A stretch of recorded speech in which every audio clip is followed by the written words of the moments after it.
Hola, buen día y mucho gusto a todos. Soy Carlos Manuel Bello Ceballos, estudiante de la Universidad Veracruzana de la carrera de médico cirujano en la Facultad de Medicina en Jalapa, Veracruz. Hoy les hablaré acerca de la medicina homérica. Este trabajo es para la experiencia educativa de Historia y Filosofía de la Enfermedad, de la cual es encargada en impartir la académica doctora Elena Martínez Gil. Para empezar, para poder hablar acerca de la medicina homérica, primero debemos hablar generalmente de su autor, es decir, Homero. Así que hablaremos de una manera generalizada quién fue Homero. Homero se creía era un poeta épico legendario al que se le atribuyen obras populares como lo son la Ilíada y la Odisea. Los antiguos griegos creen que tradicionalmente Homero fue ciertamente un personaje histórico. Sin embargo, en la actualidad, los estudios creen que cada vez que Homero no existió. De acuerdo a Martin West, Homero no es el nombre de un poeta histórico, sino más bien el de un personaje ficticio o algo así como un seudónimo creado por Platón. La medicina homérica. ¿Qué es la medicina homérica? Es el conjunto de conocimientos médicos que se traslucen de los poemas homéricos, los cuales ya mencionados, que son la Ilíada y la Odisea. Asimismo, también son el reflejo de una sociedad patriarcal del siglo VIII a.C., en la que se confunden a los hombres con los dioses. La medicina de este periodo fue una mezcla de mitología y racionalidad. En los escritos homéricos hay palabras que hacen referencia a la fisiología del cuerpo humano. Una de sus características es que no existen médicos como una clase o algún grupo diferenciado. Y otra más es que es precientífica. Entre los médicos de la época que se nombran, la Ilíada cita como médicos a los guerreros aqueos Macaón y Podalirio, dos hijos de Asclepio, dios de la medicina, así como el dios Peán, médico de los dioses. El primero se encargó, sobre todo, de curar a Menelao, herido por una flecha. Comenzó por examinar al enfermo y después de retirar la flecha desvistió al herido, succionó la sangre de la herida y le aplicó medicamentos, los cuales no se precisan, excepto que le fueron ofrecidos por el centauro Quirón a Asclepio, quien se los entregó a Macaón. La medicina era ya reconocida como un arte en parte. Un médico por sí mismo vale como muchos hombres, declara Idomeneo, a propósito de Macaón, formula que se convertiría en proverbial. La Ilíada que concede más importancia a Macaón que a Podalío. Los comentaristas antiguos sugirieron que Homero veía a Macaón como un cirujano y a su hermano como un simple médico. Su nombre provenía de cuchillo. El propio dios Peán curó a Hades, herido por una flecha disparada por Heracles.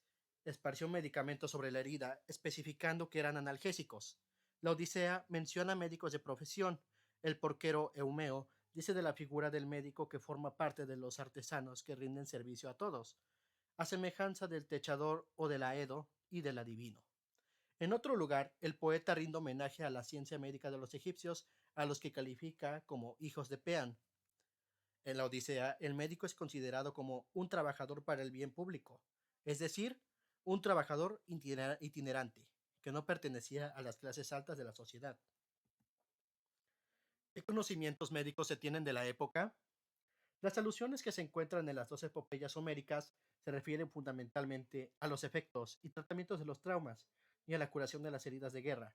Se describen con lujo los detalles acerca del conocimiento que los médicos tenían sobre las heridas de guerra, en donde se describen múltiples fracturas de diferentes partes del cuerpo, así como el empleo de vendajes y tratamientos terapéuticos.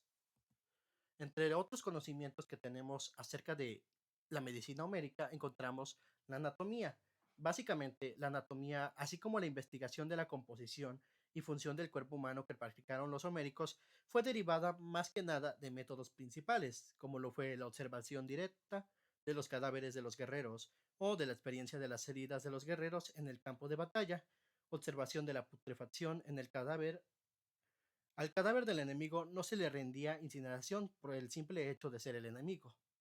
Los términos anatómicos que aparecen son infinitos, con la ventaja con respecto a otras culturas en que la mayoría de ellos se siguen utilizando actualmente.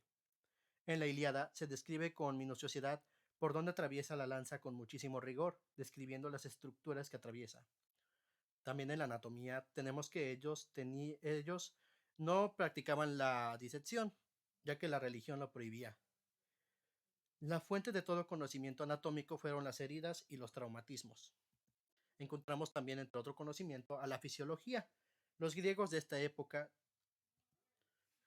los griegos de esta época entienden el cuerpo humano como un conjunto de miembros y la vida de un individuo dependía del alma o ánimos y se situaba en una región llamada fren, que era el conjunto unitario de diafragma, pericardio y corazón. Se supone, y lo cual no es seguro, es que fueron capaces de distinguir entre la sangre venosa y la arterial. La sangre deriva de los alimentos, es decir, los alimentos se convierten en sangre en el cuerpo, y los dioses no tendrán sangre porque son eternos y porque se alimentan de néctar. También, abarcando la fisiología, tuvieron unas cuantas nociones como tráquea, el cual era el órgano esencial para la voz y que el corazón palpita. También sostenían que el sueño prolongado era nocivo y que la pérdida del conocimiento era un abandono del alma al cuerpo. Encontramos también en otro conocimiento a las patologías. Afirman que sí existen las enfermedades y el sufrimiento y que las causas de estas se dividían en traumatismos, causas ambientales, castigo divino, punitivo, entre otras. Las enfermedades eran consideradas como un castigo de los dioses. También encontramos a la farmacología y el tratamiento, con carácter empírico, el uso de médicos farmacológicos que podían tener funciones terapéuticas, así como podían funcionar como veneno, y la fuente de estos era Egipto. Y por último encontramos a la cirugía, donde se realizaban las cirugías básicas como era la extracción y lavado de las heridas, aplicación de vendajes, reducción de fracturas y todo acompañado de descripciones naturistas. También se empleaban otros recursos como lo era el baño, uso de ciertas bebidas, empleo de la palabra como diálogo para aliviar el mal o la pena del paciente. También existieron métodos mágicos como por ejemplo algunos fármacos, los cuales se usaron como hechizos. Ahora hablaremos un poco acerca de una historia que data de la época homérica. Según la mitología griega, Asclepio, hijo de Apolo, es instruido por el centauro Quirón en el arte de curar las enfermedades, convirtiéndose así en el dios de la medicina. Epioné, la esposa de Asclepio, tiene tributos para combatir el dolor, y sus hijos, Igeia, Panacea y Telésforo, son los responsables de la prevención, el tratamiento y de la covalencia. Los enfermos acudían a los templos, también conocidos como asclepiones, a buscar el alivio. Así cobran fama los asclepiones de Epidaur, Pérgamo, Atenas y Cnido en el marco de la medicina mágica. La incubación en el abatón, o sea, la terapia a través del sueño en los templos, se mantendrá vigente por muchos siglos. De igual modo, el oráculo permite conocer la voluntad divina y mientras se mantiene la interpretación divino-punitiva de la enfermedad, se recurre a él en busca de orientación. En el siglo XII a.C., los aqueos destruyen Troya, y es hasta 3 siglos más tarde que Homero describe el acontecimiento, no sin incluir ciertas referencias médicas en su narración. En la Ilíada y la Odisea se encuentran descripciones anatómicas referentes a heridas, comentarios médicos y mágicos sobre distintas enfermedades, referencias a ciertas medidas terapéuticas, farmacológicas y dietéticas, y alguna interpretación de la etiología, en la cual a la teoría divino-punitiva se agrega la influencia ambiental y traumática.